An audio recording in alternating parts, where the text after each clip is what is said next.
been a long time. It's been a couple years. The man himself. This guy, he's a legend. Hey, let's face it. He's a freaking legend. He's super Joe Reed. Joe, how the hell have you been, my friend? I've been the hell really, really good. How you been, man? How's the family? Everybody's doing good. Everybody's staying healthy. I'm still married. Good. My boys are still with me, and thanks for asking. A lot of people don't do that. Oh, you got a great family. Love you guys. You guys are awesome. So even more awesome now. So the last time we talked, it was literally, I looked it up today, it was 2014, April 2014 it was. And it was the big talk, it was after the whole Heirs to the Dare reality show. And you wanted to jump. Was it the Snake River Canyon? Then I'm trying to remember. Yes, that's it. It's the Snake River Canyon in southern Idaho, just north of the city of Twin Falls. And the city is named after the waterfall just to the east. And that is the original location of where Evel Knievel attempted to jump the canyon. It's 1,750 feet wide, 471 feet deep, and still to this day, no one has taken a prototype working rocket-powered motorcycle to the original location and attempted to jump to the North Rim and beyond. I still have plans to do it. So you still want to do it? Yeah, the main reason now I want to do it is so I can say I've jumped over the entirety of an X Games performance area. I could jump over the whole thing. Wow. I never would have thought of it that way. Well, like I said, originally I watched Evel Knievel attempt that in a movie theater in Shreveport, Louisiana. I was 16 years old when I got there early, and I was the last one to leave, and I couldn't believe the one attempt and the parachute cap came off, and there was no way he could really get across. And I was disappointed. He was disappointed for decades, and how I got the idea was, and mine still is the only concept like this. My rocket bike that I'm going to jump across the Snake River Canyon is actually a rocket bike built for two. Someone is going to go with me, and we're going to keep that a secret until 5 days before the event. So that's even scarier. You have somebody that's willing to do this with you. Well, there's a few people, yes, that I've talked to that would love to do it. Two of them are world famous. Evel Knievel introduced me to the first one back in 1999 when Robbie Knievel was jumping 30 limousines at the Tropicana Hotel Casino in Las Vegas. And Evel and the guy he introduced me to, younger, not as well known then, but he had a couple of pretty big parts in movies, Matthew McConaughey, literally shook my hand that night probably 10 times. And the first time he shook it, and the last time, he literally looked me dead in the eyes and said, if Evel won't jump that Snake River with you, I'll do it with you. And I take him at his word. Now he's married and has 3 kids, so I don't know if he's lost the edge. Mine just seems to grow with age, and just like genius and knowledge, it grows with age. But he told me that, and I believed him. And Evel was standing right beside him and just couldn't believe anybody would say that. And then in 2007 at Comic-Con down in San Diego, I got to go backstage and meet, by his invitation, I got to meet Nicolas Cage in person with his son. They were doing a comic book for Virgin Comics, part of the Virgin group of companies. And I got to go back and meet him and talk to him about it. It was a Q&A in a big ballroom, mainly for the comic book that they were writing and drawing and doing the stories together on. But I introduced myself. This was just a few months after Ghost Rider came out. And as a lot of your listeners probably know, Ghost Rider came from a human being that was then, special powers were thrust upon him, even though they were dark powers. But before that happened, he and his father were a father and son team that were motorcycle daredevils in a traveling show, a circus show. And so Johnny Blaze became Ghost Rider, and I told him at this Q&A session that I was wanting to speak with him and thank him for portraying motorcycle daredevils in such a positive light.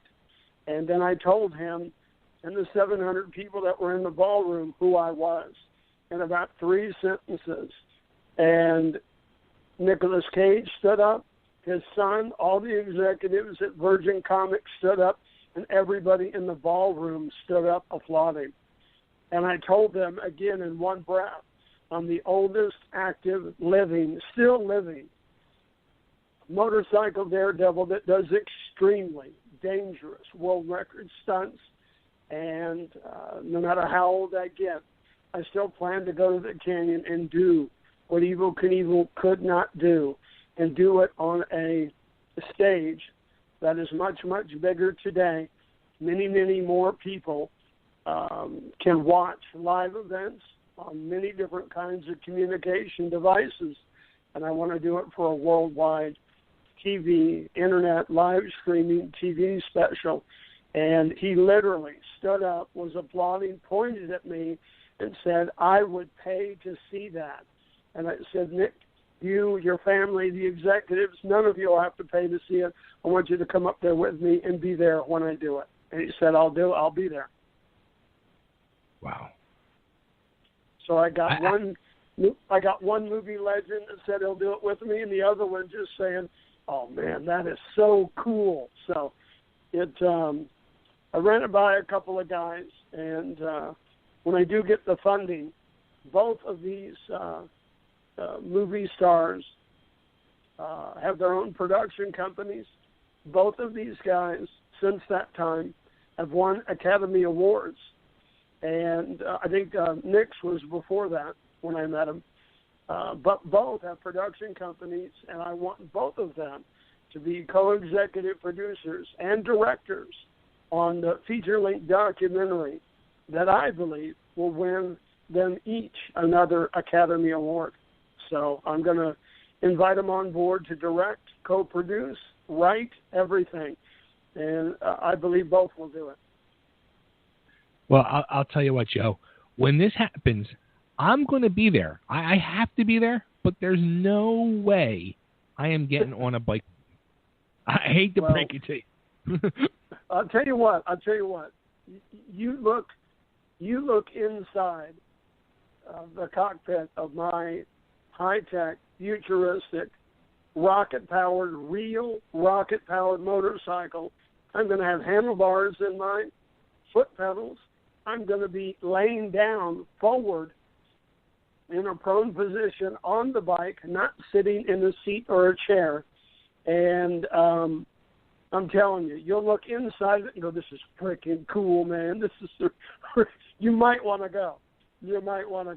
And then the way I'm going to build it, it'll be able to take a crash at over 200 miles an hour, and I would be able to climb out of it, just like an Indy car, a NASCAR, NHRA, anything. I mean, you've seen them. Every once in a while it happens. And it's incredible when you're able to watch those motorsports live on TV, and when those horrific accidents happen, literally, give the rescue crews a few minutes and they can get them right out of there and they'll walk away. So that's the kind of confidence I'm going into with my rocket bike canyon jump. And I'm telling you, look in the thing, you sit in it, and you might change your mind, because it'll be bulletproof.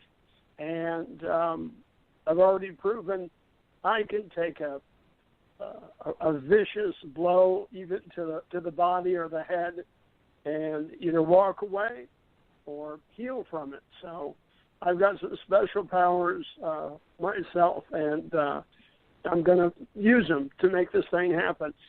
It's going to happen in the next couple of years, and there's a couple of financial resource companies, corporations I'm talking to right now that might be able to make this thing happen.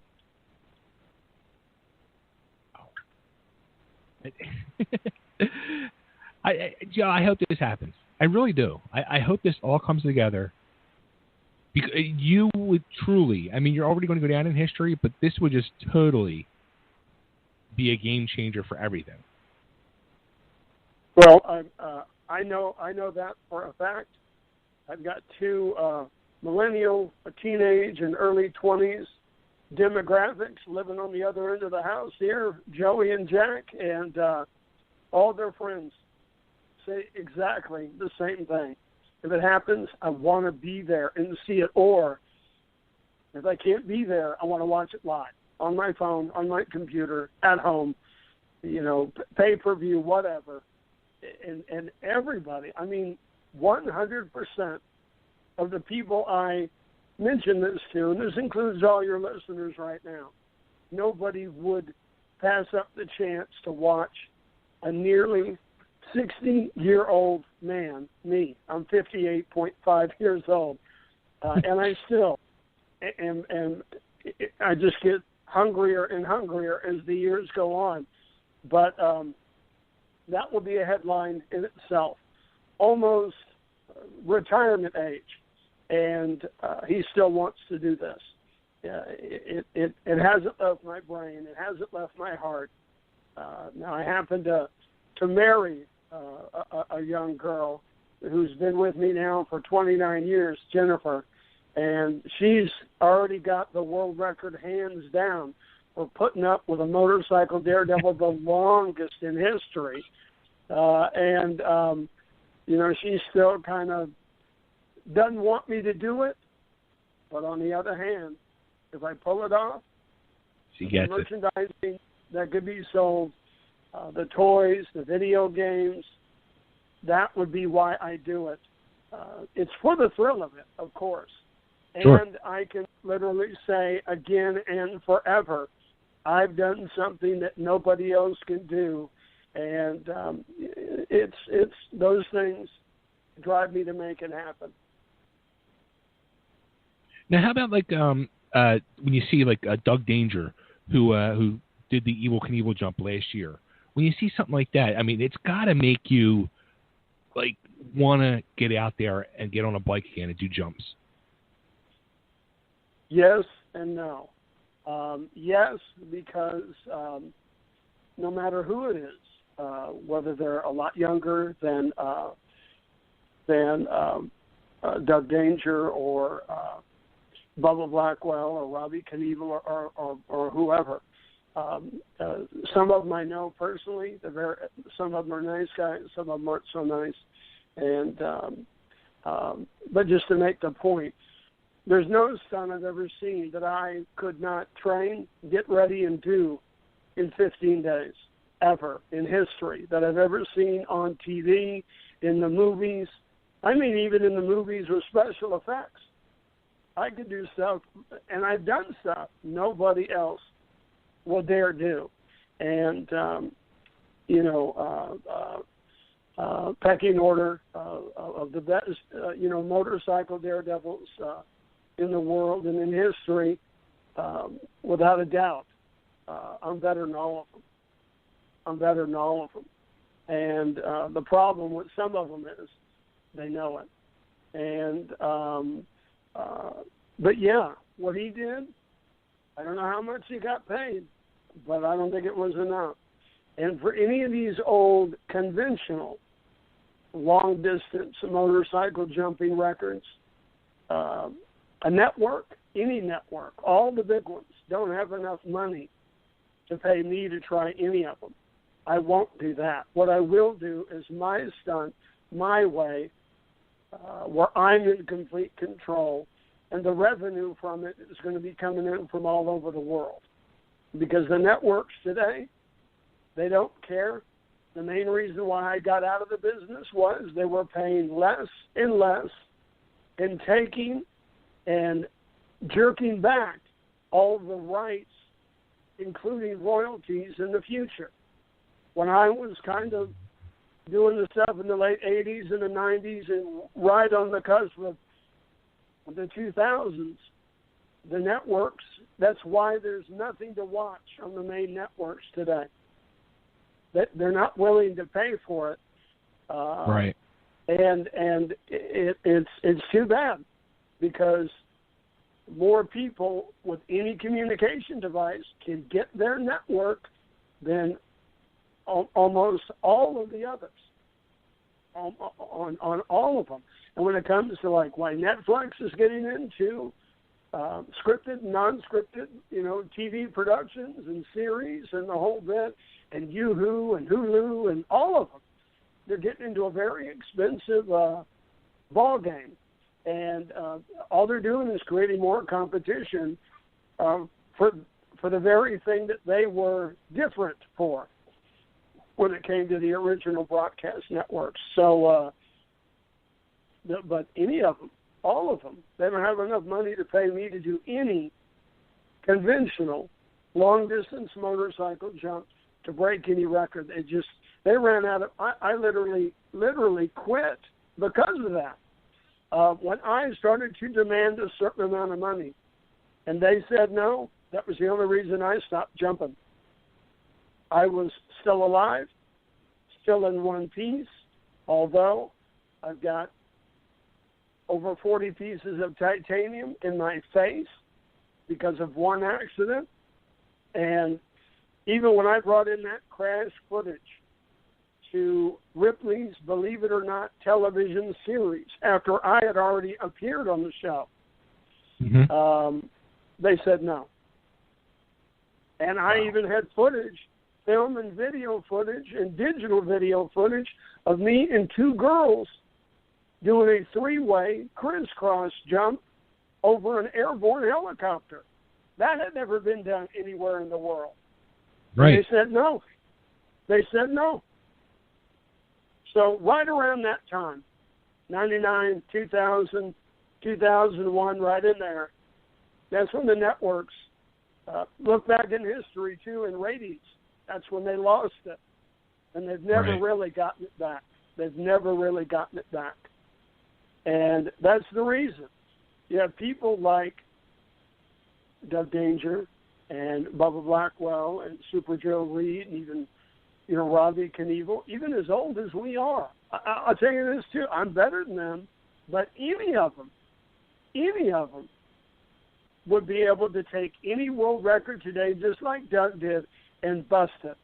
Another car, another truck, another bus. Hell, right now, I could jump over not 4 helicopters on the ground with the blades turning, but 5. I could do 5 tomorrow. Right. Nobody's willing to pay for it. So I'm not going to risk my ass, and I'm not going to risk my body and my family and my wife and my marriage on something that you only make 10, 15, 20, 30 grand on. I never threw a leg over a motorcycle and did a world record stunt where I didn't have $50,000 in one way or another guaranteed to me. Or I would not have done it. And that was a lot of, Evel even said that was a lot of money back then. And I'm still the only motorcycle daredevil or stuntman in history that owns the copyrights to everything he's ever done. So when you see me on TV, number one, I got paid, and nobody else got paid. No attorneys, no law firm, no agent, no manager. I did it all. My wife and I, we did it all.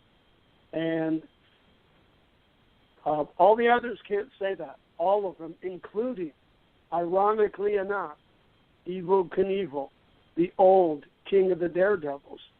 He did not own one copyright on anything, including the Caesar's Palace film footage that John Derrick and Linda Evans shot for him. He never registered it. He didn't own a copyright on any of his jumps. Nothing. Crazy.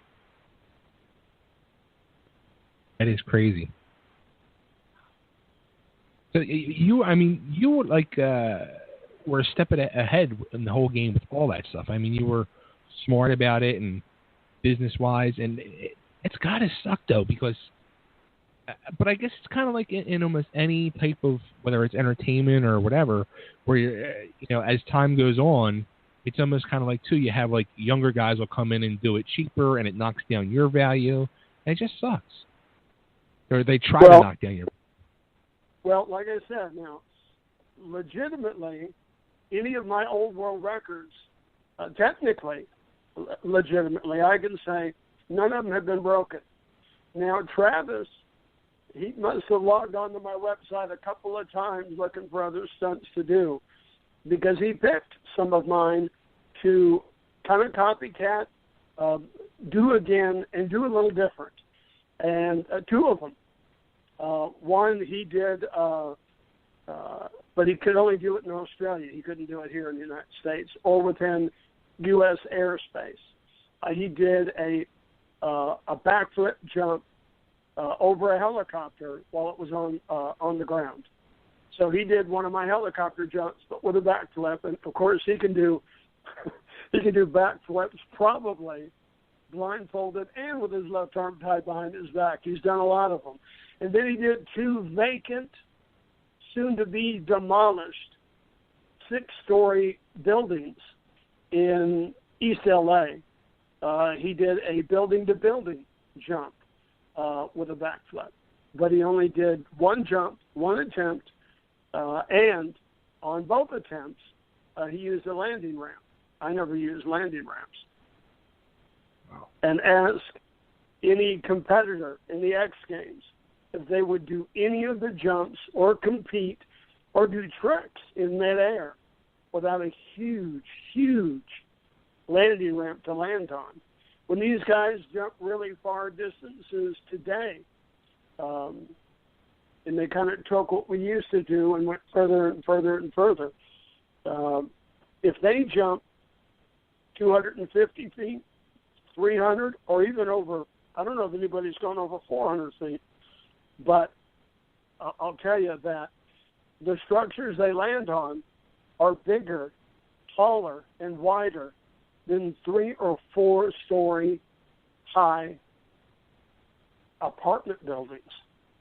And what they're doing is, instead of going up and coming down, they're going up, and where the apex of the jump is, or very close to it, that's the arching point where you start to come back down. They make contact and land.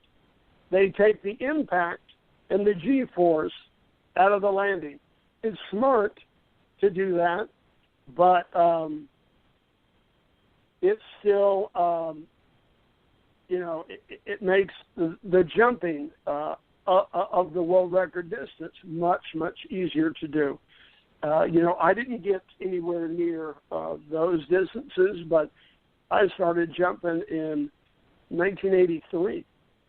So you're talking to a fossil, but I've not turned into oil yet, and I still got my skin and muscle on my bones, and I'm still moving around pretty good. So those guys have and I enjoy watching all that stuff. But you'd be surprised at what a gold medalist gets paid in money from the X Games, you'll notice that when they win, they even sign with a sponsor to get them to the X Games. Nobody talks about how much they get paid. They don't get paid that much at all. I was thinking, I was going to say, I mean, they do them, I forget, the freestyle bike, the tours and all.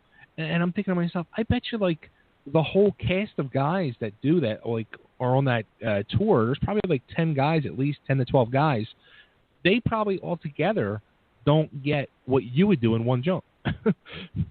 Well, let's just put it this way. They probably don't get, I don't know. What that brings up is a very successful tour by Travis Pastrana and Mike Pora, the guy who changed Travis's life and career when he met him in Australia doing these freestyle MX shows at the at a drag strip way outside of town. He came to one of those shows to Travis and he told him, I can get you into stadiums and arenas all over the world. And then Travis has probably heard it before, but he goes, go ahead, show me, prove it. And he proved it. And now Nitro Circus, very successful. Travis is very busy every year. They do take breaks 2 or 3 times a year, but they're in stadiums and arenas and not performing way outside of town where the noise doesn't bother anybody. And, again, when you say to 10 or 12 guys, that's about right. But Travis, even though he's making a lot of money now because of his promoter, Mike Pora, those guys that travel with Travis, you don't see a lot of them leaving. He treats them very, very well. I would say Travis Pastrana and Bubba Blackwell are probably the 2 of the nicest guys in motorsports entertainment history that I know personally. They're both that nice. If there's a scale of 1 to 10, they're both 10s. Evel Knievel is probably right around a 3.5. Let me see. My wife Jennifer's here. She goes, no, he's a 1. In public, he's a 10. He always goes above and beyond the call of duty, never leaves anybody without an autograph, but privately and as an individual person. Anyway, and then let me give you some more rankings here if you don't mind. Robbie Knievel, when I met him in 1989, I think it was, in person, he was probably a 8, but I think he's gone down to about a 3 or 3.5, like his dad. If you come up with more names, I'll give you a ranking. But those 2 guys, Bubba Blackwell and Travis Pastrana, they're really, really nice. I mean, way nicer than even me. Well, how about Mr. Henry Rife? Well, his is funny.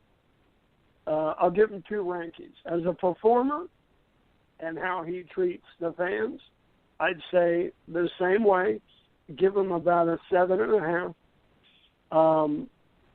And then it's funny. Part of his personality, it's maybe a 1 like Evel Knievel. But then I got to know more about him and his family and friends, and then that gets him back up to probably a 9. So he's, performer, entertainer-wise, up there. Characteristics of his character are just way down, like Evel Knievel, and then he goes back up because of the people around him. He's smart to have not changed so much that the people around him have stayed with him, because I got to know them a little bit during our reality special and series shoot, and then I got to know even more stuff after that. So anyway, bring on some more names. I don't mind. I'm not shy. Yeah, that's funny too. Like all the Daredevils, none of you guys are scared to talk your mind. You guys will all say what's on your mind, and you don't hold back. Well, I think we're born that way. If you're not quite that way, you can't do interviews like I'm doing with you right now, or for print, radio, TV, whatever. You can't be shy. But right. Again, a lot of them, not a lot of them, some of them in the business, personally, as far as I'm concerned, they don't have, some of them don't have the right to talk or say anything bad or good about anybody because they haven't earned the right. Right. What I decided to do early on, and again, this is ironic, it came from the same person. The person who told me to protect every photograph, video, and film footage of what I do, get a copy of it and send it into the Library of Congress, that was Evel Knievel. He also was the same person that he taught me all kinds of stuff. He would talk to me on the telephone wee hours in the morning. I mean, 1, 2, 3 o'clock in the morning. He would call me all the time, and I never really got upset with him and hung up on him or anything. And anyway, he taught me that and about the copyright protections and how you get paid, and then about doing interviews and everything. He says, he literally said, as long as you've done what you've done, Super Joe, he loved my building-to-building jumps back in 1988. I did 2 of them, one in June, solo, me on one bike, and then 2 months later we did it as a publicity stunt for Binion's Horseshoe in downtown Vegas, and I did it still the only time 2 riders have jumped side by side from building to building, 6 stories up. And with that and a few other stunts that I did, he literally said, speak your mind. You've earned the right. And, he said, don't curse, which he did behind the scenes a lot, but you don't use curse words. You don't step on people's toes that you don't know or you haven't met or you're not going to meet. He says, if you've met them and you know them, and you don't like them, say it, because you have some inside information, and tell the interviewer where you got the information. How you know? So I'm not shy. I stepped away from the business. I like to call it stepping out of it. That's kind of like having to step in dog crap or something like that, and I don't do that. But I was in the industry a while, and I got to step out of it, spend a lot of time cleaning my shoes at the car wash and making sure they're going to be okay and they don't have to throw them away. And I got to the point where in 1998, when I broke my own still sitting world record after 10 years, the Guinness World Records TV show producers called me when I still lived up in the valley north of L.A., and they said, we're gonna give a Daredevil a chance to break your record, and we'd like to know if you'd like to pick the Daredevil, train him to break your record. And again, all of my deals only took 1 phone call. I kept them on the line, and I kind of corrected them. I said, I'm only like 40-something years old. I'm not dead. I still ride, and I've got probably 5 locations of buildings that I could jump anywhere from 9 stories all the way up to 25. And they go, really? Oh, right now? You got these locations? I go, yeah.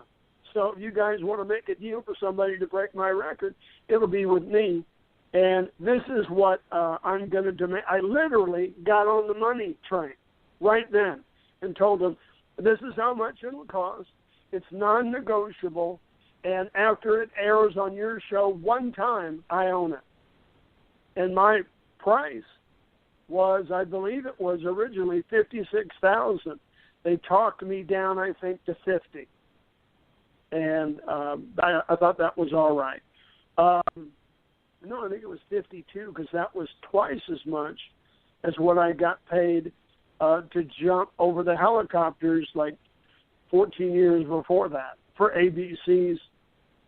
That's incredible. I got paid $26,500 from them in 1983 to jump over 3 choppers on the ground with their blades turned and no landing ramp. And that was the thing they couldn't figure out how I was going to be able to do it. You're going to jump that far, which is right at 150 feet through the air, off a takeoff ramp that's 14 and a half feet high, and you're going to land on the ground? And I go, yeah. I dare you to pay me and watch me do it. And we did it. They did it. And the stunt on the show, for 5.5 years of the run of the show, That's Incredible, my segment was the highest rated in the history of the show. And every anniversary show they've shown on network TV talking about That's Incredible, I've been on the show. And that was way back then. I remember seeing that as a kid. And I was just like, yeah. I remember seeing that jump as a kid on That's Incredible. Yeah. And you know the thing, as morbid as it might be, but the reason why that segment was the highest rated, I like to think it was because of the stunt and how dangerous it was. But a little bit of fate fell into place, and I would have never looked for this or wanted it. But there was a movie that was shot the same year as I jumped, which was 83. And that summer, before I actually jumped in August of 83, my segment aired on my 26th birthday, January the 9th, 1984. It showed all over North America. The thing that really pushed it way, way over the top ratings-wise was that was the day that the film footage was shown and released to the media of a movie called The Twilight Zone. An actor by the name of Vic Morrow and 2 children that he was carrying under his arms in a nightmare sequence of a Vietnam War scene were literally working at night way too late, and everybody was tired. There was a malfunction on one of the explosions that blew the rear rotor of the Bell helicopter, and the helicopter landed on Vic Morrow and the 2 kids, and it cut all their heads off. That footage was shown in the news media all over the United States. At the same time, they were showing commercials of me going up a ramp and over the helicopters in slow motion. Then they would still frame it and go, you have to watch the show to find out what happens. So history was made. Huh.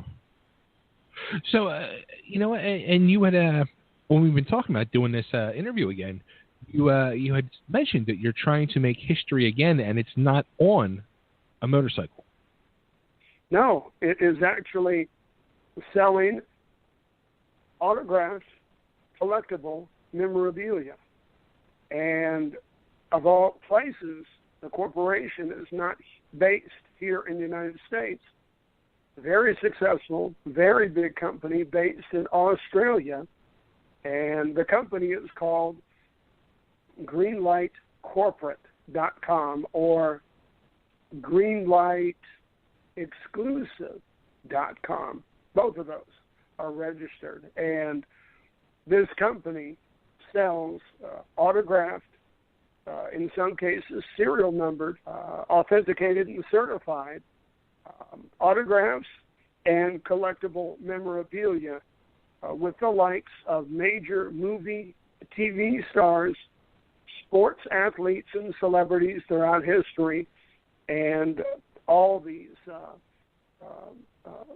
pieces of collectible memorabilia are framed, and some are autographed. And the company and the owner, who actually just flew here today from Australia, he's going to be here for over the weekend for about 2 or 3 shows a year. They call them the Hollywood Show, and I think it's thehollywoodshow.com.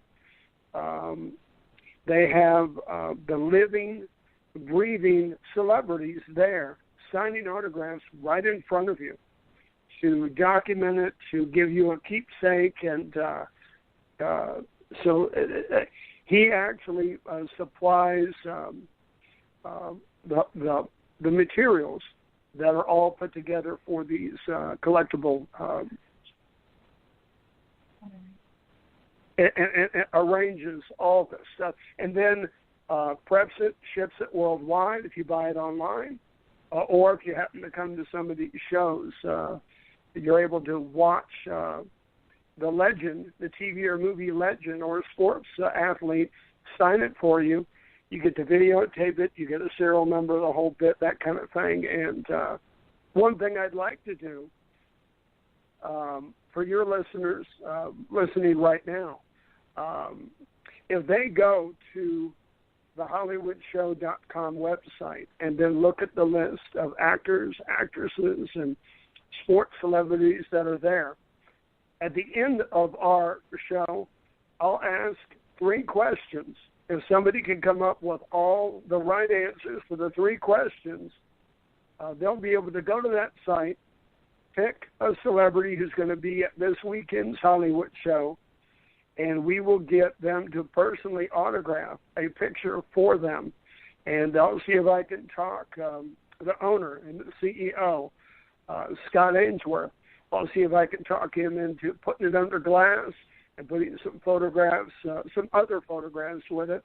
And again, if somebody goes to that website and can email you a star's name that's going to appear at that show this weekend, we'll get one personally autographed with their first name, last name maybe, and I'll even videotape it when it's being done. We'll put it on your site. So the winner of the 3-question trivia question, if there's one, they can go to the website, pick a celebrity, and we'll get them to personally autograph it for them. Joe, I'll tell you what. I go to a lot of these shows, like out here in the Philadelphia tri-state area, of these like autograph shows like this. This is a huge, huge business to get involved in. And let me tell you, Greenlight Exclusive or GreenlightCorporate.com, Scott's company has just, tractor-trailer loads of this memorabilia that he's picked up from even other companies, successful, not as successful, what have you. And, he's got autographed collectibles from John Wayne, the Beatles. I just saw that. He's got, you go there for the really exclusive stuff, and he's got some stuff. He's even promised he's going to bring me something of what I want. But some of the movie stars I'm going to go after to start a new line for him will be a classic motorcycle Daredevil collection. And I'm going to go after an old acquaintance through a couple of people, but I'm going to go after the actor George Hamilton, who portrayed Evel Knievel in the 1971 movie titled Evel Knievel. I'm going to go after my old short acquaintance, Nicolas Cage, because he was Johnny Blaze and Ghost Rider in one movie. And we're gonna do film cells from the actual movie will be under glass in some of these collectible products. And if you have an autograph and it's serial numbered and it's brand new, it's going to cost a little more than the others. But I'm going to go after George Hamilton, Nicolas Cage, Sam Elliott, who was also in Ghost Rider. He played Carter Slade. He also played Evel Knievel in an ABC network TV pilot. I don't know if it was a series or not, but I think it was an hour-long pilot that showed way back in 1974. And he was Evel Knievel on TV. And I think he'll enjoy that. There's an actor by the name of Charlie Schlatter. You might not recognize the name, but he's the voice of both of my boys when they were growing up. A cartoon series on Disney XD, which was called Kick Buttowski, Suburban Daredevil. He's an actor, a voice actor out here in Hollywood, and I think he's going to get on board pretty quick, too. We can have images from the show and personally autographed pictures from him and the whole bit. And so any Daredevil, fictional or real. And another actor, George Eads, he played on TV in the original, what was it called? CSI, Miami, I believe it was. I think I think that was it. The CSI TV series. He did an Evel Knievel biopic for TNT television in 2004. We're going to get him. We're going to wear his hand out, signing autographs for a weekend, and he'll be able to make money for 10 years from this.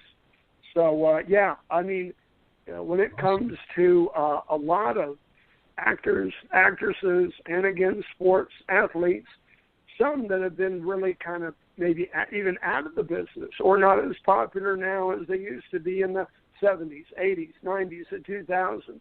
They make a really good living sitting for 2 to 4 hours and just sign autographs because each one can go for $30, $40, $80, $100, even as much as $200 a pop.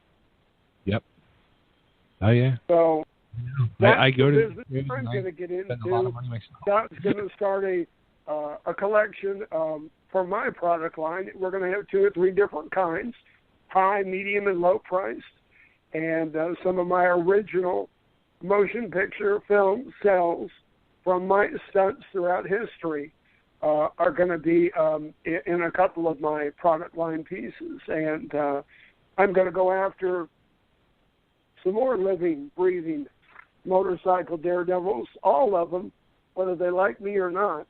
They're going to get an offer. Bubba Blackwell, Robbie Knievel, Doug Danger, Bob Gill, Super Joe Einhorn, and if your listeners know a real, true life motorcycle daredevil or stuntman or stuntwoman, get them to get in contact with you and then to me, and we'll sign them up on a new product line. I think I even text Doug Danger. He doesn't have a product line at all. He's got T-shirts and mugs, and whatever, but you don't have anything under glass that's got a serial number to it, and it's authenticated that that's you, the living, breathing daredevil, signing autograph number 242. And I'm going to make them all an offer I hope they can't refuse, because it's going to start with me, and we're going to have all these, and they're going to be part of the collection with all these other TV and movie stars. So just a little bit of something I'm doing in my retirement, and it can make everybody a lot of money. Nice. Now, are you going to be out at this show this weekend? I guess getting things situated and started? Yes, if we can get to that trivia question thing, and somebody can either email, text, or call in. I don't know if we didn't set up for this, but they can even do it after the show. The first person to answer all 3 questions, if they then go to thehollywoodshow.com and pick a celebrity, we'll get a personalized autograph picture for them, and we'll see if we can get it under glass and put some cool stuff with it. Okay. Let's. All right. Here's a trivia question. You ready? I'm hear these questions. Okay. Go ahead. And then I think I mentioned all this while we've been talking. So if anybody's listened to the hour, they can get this. What is the year? Oh, I don't know if I specifically did it, but somebody can look it up too. This one anyway. What's the year, month, and day that Evel Knievel attempted to jump the Snake River Canyon? That's question number one. Year, month, and day. Question number two. What's the year I appeared on That's Incredible on the ABC television network when my jump over the 3 helicopters with the blade spinning with no landing ramp? I shot it one year, but then it appeared on my birthday on another year. So we need the year that stunt appeared on That's Incredible. And then the third question, what year? Now, I have not mentioned this. You're going to have to look it up, but hopefully you're going to get it right. What year did I jump over? And then I did the same day with the 2 girls. When did we, me, Super Joe Reed, one girl, Jamie Pamantuan, and another girl, Heidi Hendry, do a 3-way crisscross jump over a flying Jet Ranger helicopter? So there's questions 1, 2, and 3. See if anybody then gets a hold of you, and this. Well, anyway, if that's okay, we can kind of do this after the live event because we didn't have a lot of time to set all this up. But I'm just dying to give something away from GreenlightExclusive.com, and I'm hoping my new boss, my buddy Scott, will appreciate that because, like I said, and you said, this is a huge industry, and what I'm hoping to do.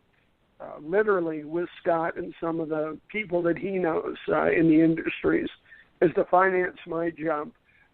Can you guess how much my autograph is going to be worth if I can do what the legendary Daredevil Evel Knievel could not do? Right.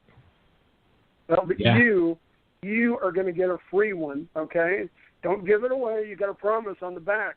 You got to sign for it, too. You can't give it away. You can't sell it. You can't rent it. You can't lease it. You can't auction it off. If I give you one, you got to keep it. And, again, serial number, authenticated, certified. You're even in one of my frames. There's going to be a video monitor with a speaker. You're going to be able to play my footage from my career in my frame memorabilia and be able to see the footage of me jumping over the Snake River Canyon, the whole bit, the before, during, and after, under glass, hanging on your wall or wherever you put it. You're literally going to be able to control it with your cell phone. That's awesome. Yeah, I think it is. I also copyright, I also trademarked and protected DaredevilDNA.com. When you buy one of my higher priced products, you're going to be able to get some hair strands, 5 hair strands from the Daredevil and a drop of my blood. So you're going to be able to literally buy a piece of me. Now, Joe, now I think you're going overboard. No, I think it's cool. No, you know why?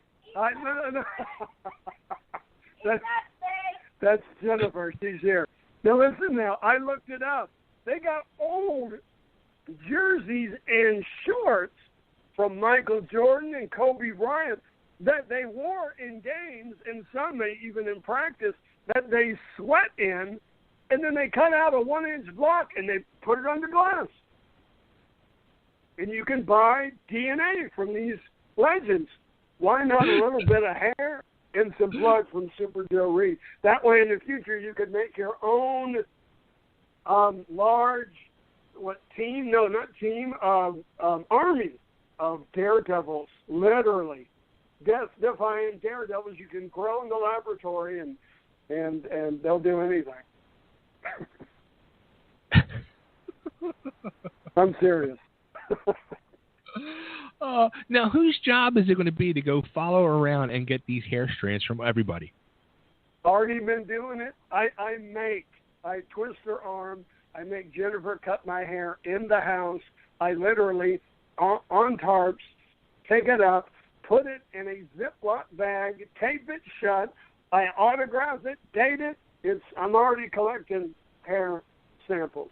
It's already in the works. Already in the works. Told you, Bay, he's nuts. And the blood is so active that I can only do it with a blood draw vial, because if any of my blood gets out in the open, it floats in the air and it takes off. Gosh. Really? Give me a break. It does. Okay, just kicking him. Any questions for Jumpin' Jennifer Reed? She's right here. I think Super Jen is actually the true Daredevil to really put up with you, Joe. She's been doing Death Defying acts way longer than I ever did professionally, just by hanging around with me and keep me on the straight and narrow. Wow. I think that is truly the one. Like, I think I'm shaking my head more over the hair and blood than I am over the canyon. Hey, you know what? Well, but you know what? And I'm going to make people pay for it, too. I'm not giving it away. So, but, I mean, literally, DaredevilDNA.com. The website's not up yet, but I bought it, and I'm going to keep it forever. And literally, that frame under glass is getting a little bit bigger every year.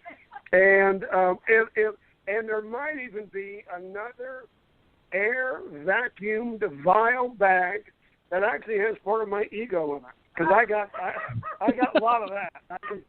So there'll be blood. You'll see it marked. Hair, and then ego right on the right. It'll be right there, and that little inflated bag is part of my ego. You get to buy all that from me. What was Jen's facial reaction when you said to her this idea? Hey, the blood is new.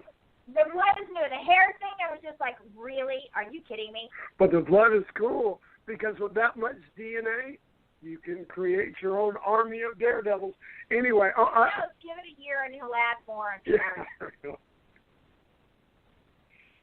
Wow. Hey, I tell you what, Bay, I'm type 1 diabetic, so I have a finger poker, and I can poke his fingers all day long until, he's out of blood.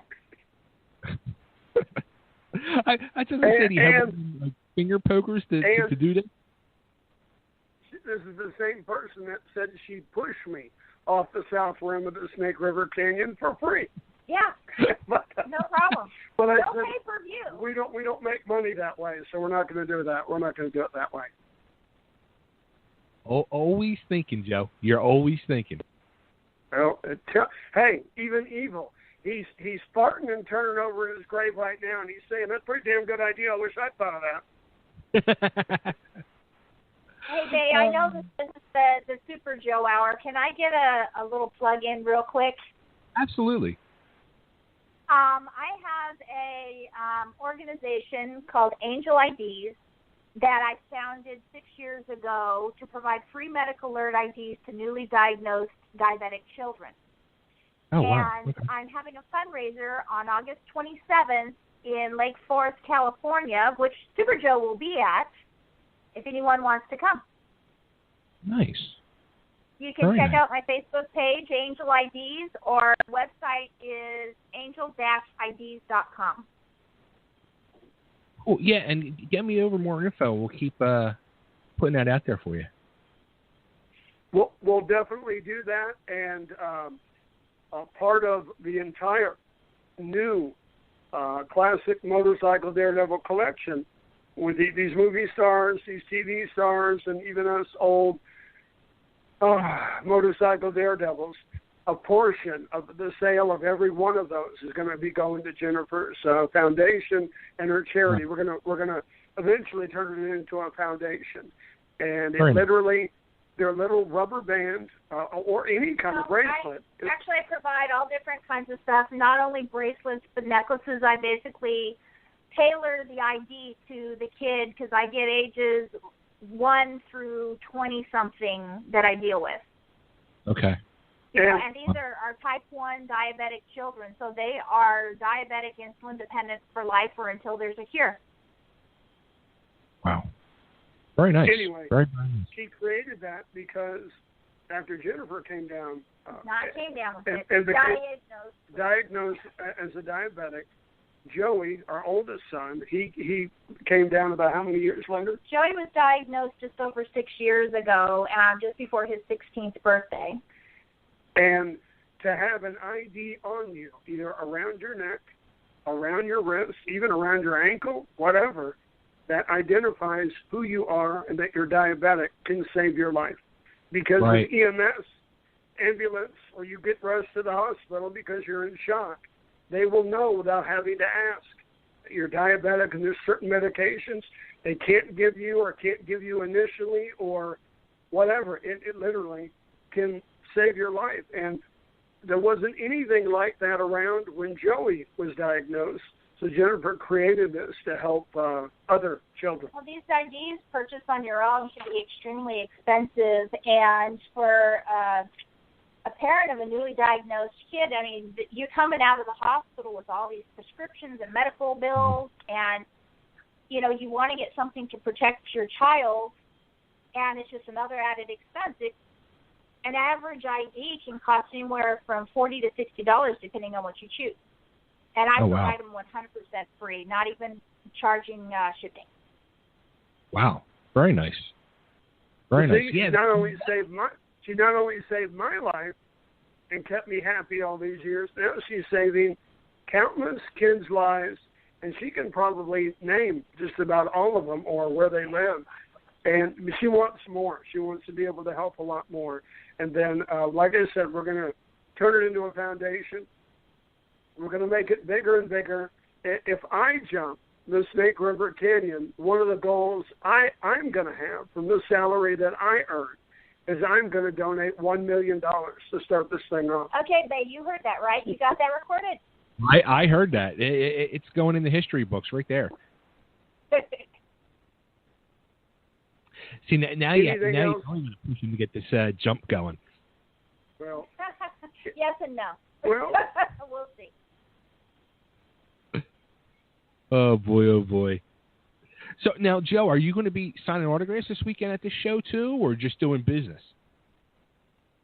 I joined the team through the company officially in January, right near my birthday. I don't know if we have the date for that yet, but we'll send that to you.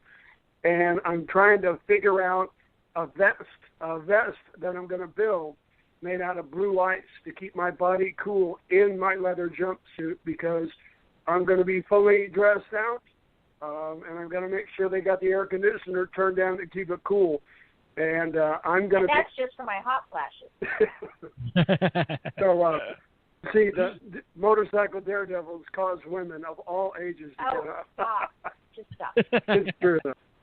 Anyway, so yes, I'm going to join the team, the tour. I'm going to start to go on the road, I believe, starting in LA in January, and then they're probably going to be in Nashville somewhere about next June or July. So he'll do January in Hollywood, and then June or July will be Nashville, and we'll see from there. Very nice. Well, hopefully one last thing I'd like to mention.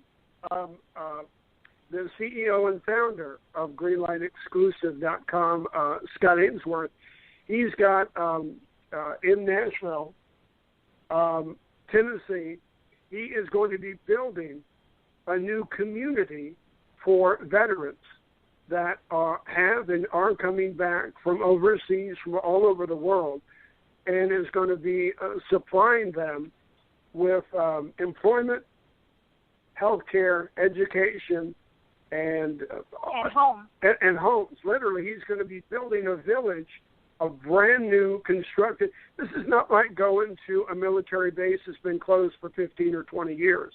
He's going to build brand new, like condos, apartments for these veterans, and let them not only work the property like you would if you owned a ranch or a farm or even an urban setting like a community center or anything like that. They're going to be able to work, play, be very proud to bring their families there and relatives and everything. And he's going to be supplying all this to veterans here in the United States. This guy was born in Australia. He's focusing on homeless veterans and giving them the medical attention that they need, maybe counseling that they need, providing them homes. These aren't just for anybody. He's focusing on homeless veterans. Yeah. Wow. So, like, why can't this guy run for president? Like, he sounds like he's a good guy and is willing to help our country.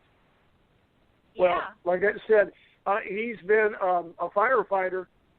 He's done everything from race cars, automobiles over in Australia. He loves motorcycles.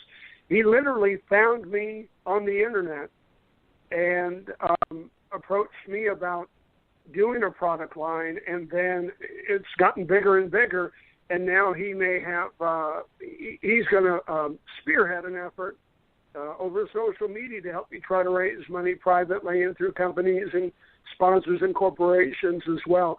And this is the guy who really is like behind these Hollywood show events, and it's like Hollywood's version of Comic-Con.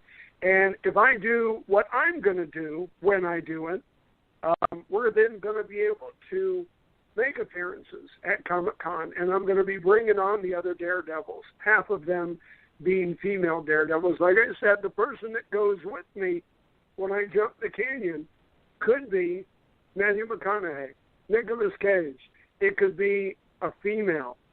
That way, I believe I could interest the whole other half of the world in this action performance stunt world record and never, never lose steam going up to the event or beyond.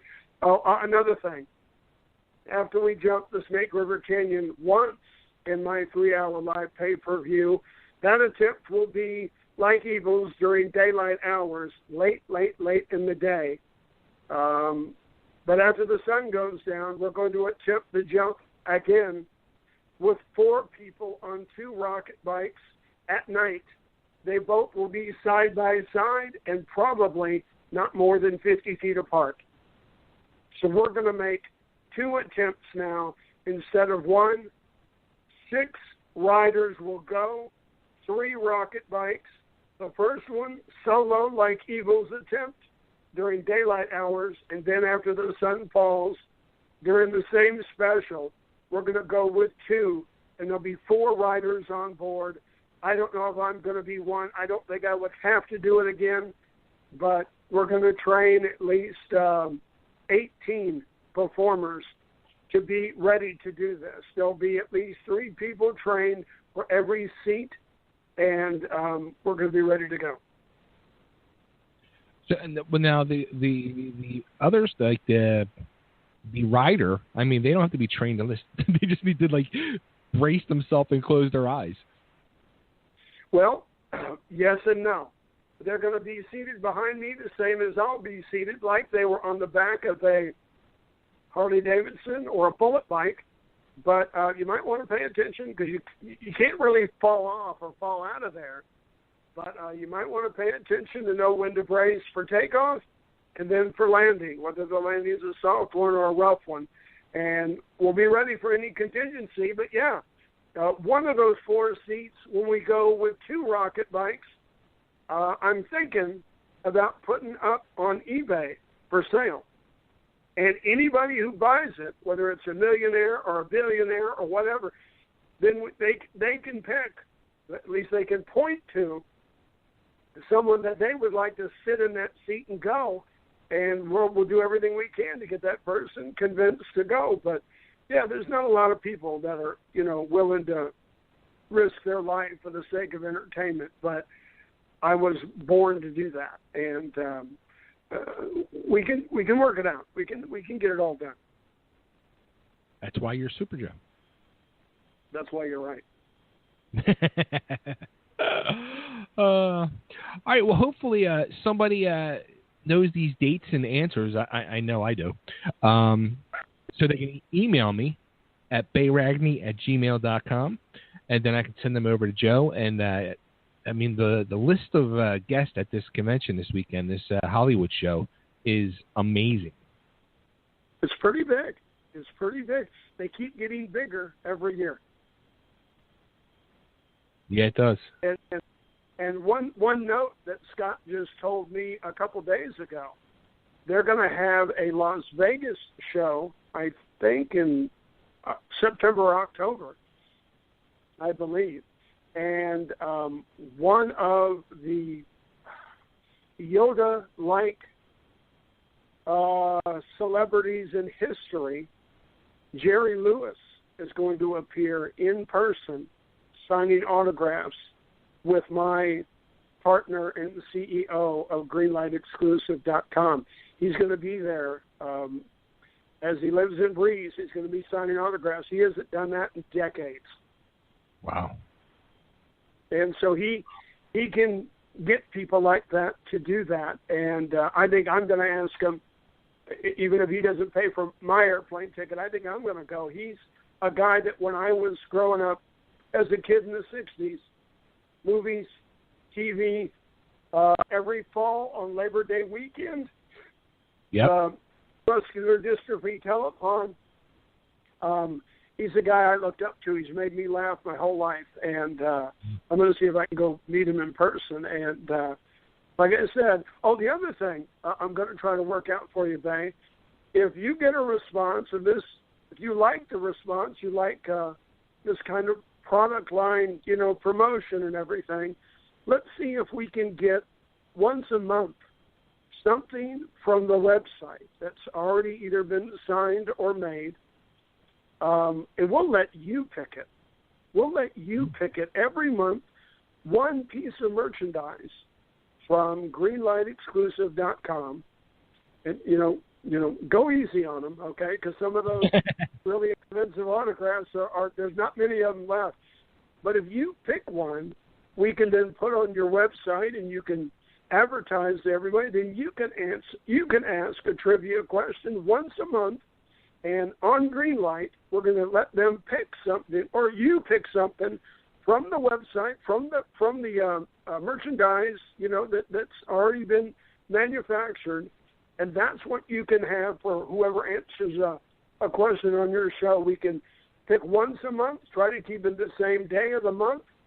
And once a month, you'll be able to give something away from Greenlight. Let's see if you, me, and Scott can get together on the same page and make that sponsorship thing happen. I was going to say, if you're going to do something like that, we'll do a commercial up for you and get some links on the website going, some banners on the site for you and all. Yeah, let's do something. And like I said, you're the man. All the listeners know it. We're going to let you pick on a particular date every month, and then say 3 or 4 days later that week or in a couple of weeks, you can pick the date of the live show, and that piece will be given away. Everyone will know then, and they can all send in to your website their suggestions. Like we want TV stars from Battlestar Galactica, or we want one of the James Bond women, the James Bond girls.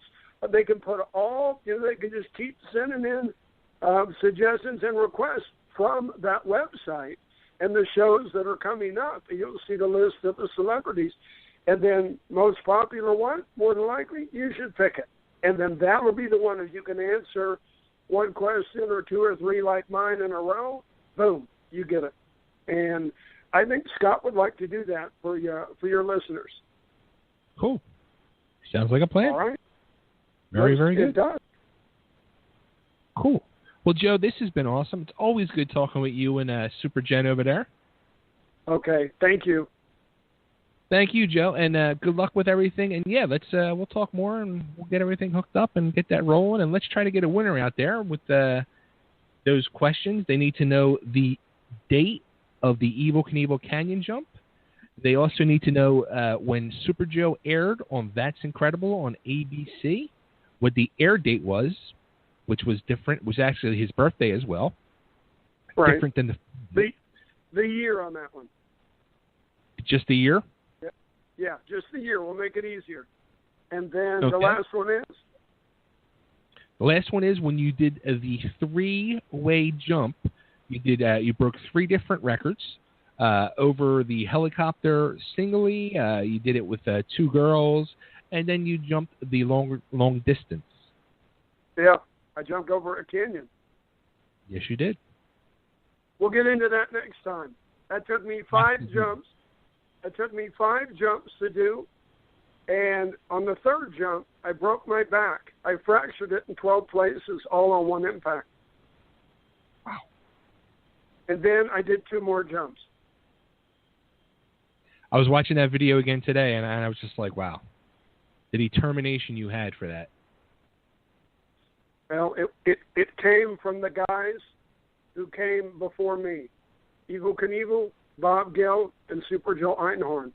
I took Super Joe's name, I took Bob Gill's style of jumping, and I took Evel Knievel's panache and showmanship, and you put them all together in a blender with a few more creative characters from history like Walt Disney, Harry Houdini, Howard Hughes, and let's see, who else? Oh, Evel Knievel. Put them all together and put them in a blender, and then that's what you come up with. Super Joe Reed. There you go. Very nice. Can't argue with that. Thank you, sir, very much, and we are going to support you, and let's see if you can help me get over that canyon. Absolutely. And also, too, get me over about Jen's Foundation and all, too, so we can get that out there as well. We'll definitely do it. It's what she does helps people everywhere all at the same time and for the rest of their lives. And like I said, I've got a wife who's very inventive. I think she could be an interview for you on some of the things, some other things that she's invented. I think you might like it. We'll send you some information on that. Cool. Sounds good. All right. Thank you, sir. Thanks, Joe. Take care. And Jen, you as well. You too, Bay.